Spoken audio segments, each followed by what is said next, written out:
Are you struggling with the decision about whether you should downsize your house? Yeah, I've been there. I totally know what that's like. So today on the Freedom Strategy, I'm going to talk about 5 pros and 5 cons of downsizing your house. Because trust me when I tell you, I know it's a big decision.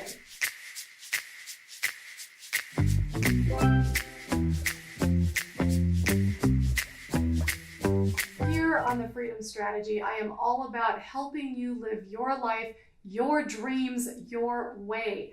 And one of the ways to fulfill your dreams is potentially to downsize your house. It's kind of a big thing right now. Everybody's talking about it. So let's go ahead and explore some pros and some cons. Now, we have gone through 2 downsizes.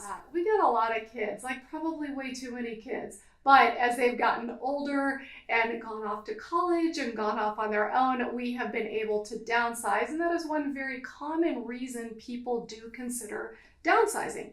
Kids are leaving, we have too much space. Or you could just be considering downsizing because you are jumping on the minimalist or tiny home mindset, which is fantastic. But whatever your reason for downsizing, it really is a big deal.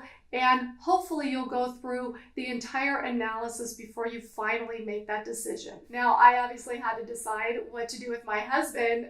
That sounded funny. I didn't mean it that way.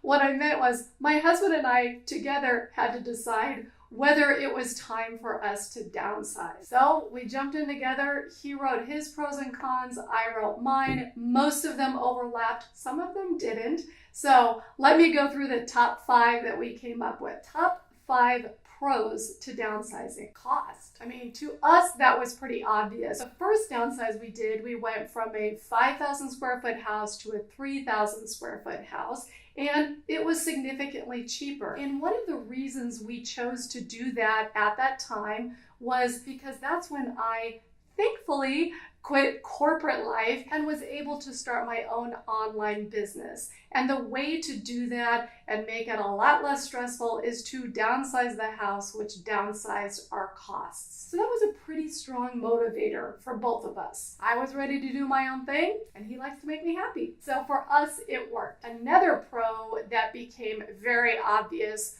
was the maintenance of the house. So we had a big house and we had a big yard, and it just took constant maintenance. The yard work, the cleaning of the house, the kitchen was huge. It had way too many appliances. And so just constant upkeep and maintenance. So for us downsizing, one of the first things we looked for was a low maintenance property. And most of the time when you're downsizing, you're also going to be downsizing the yard and the maintenance that goes along with the house. Unless of course you buy a small fixer-upper, in which case you know you're not downsizing the maintenance. So when we downsized our second time, we then went from the 3,000 square foot house to a 1,700 square foot condo, which that was a pretty big downsize. And one of the things that downsizing forces you to do, which we both put in the pro category, is get rid of your stuff. There's just simply not room for it. And it is extraordinarily liberating to get rid of your stuff. In fact, I have a video here that talks about one way to help you get rid of your stuff. That is a definite pro. So when we downsized to the condo, one of the unexpected pros was that it has a lot of amenities that are available to us that we don't have to maintain. We've got a pool, we've got a hot tub, we've got a gym. It's all part of the condominium complex, and we don't have to maintain it or do anything with it. So that is a huge pro, and we have enjoyed that a lot. And then the 5th pro about downsizing your house, it sort of encompasses all of what we've just talked about. And what that does is it frees up your time, which is really one of the things that we were after. Was we wanted more time to go do more things we wanted to do, like travel or take up a new hobby. So by downsizing, you're getting rid of the maintenance, you're also reducing the cost, which means you probably don't have to work outside of the home as much as you used to.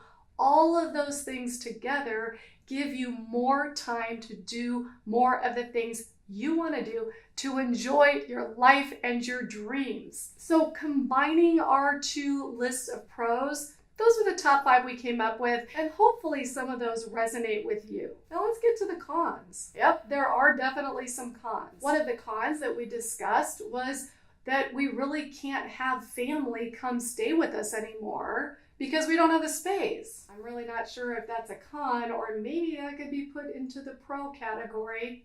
Just saying. But it is true. You won't have room for family gatherings and big family dinners. Thankfully for us, my sister still has a nice big place and we all go over there. So that worked out just fine. One of my husband's top cons, and I think maybe it was his number one, was having to give up a garage. Now, not everybody who downsizes has to give up their garage, but moving into a condo, we did. He was very, very concerned about giving up a garage. He had to get rid of all the tools and all of the extra space for many of the things like suitcases and bicycles.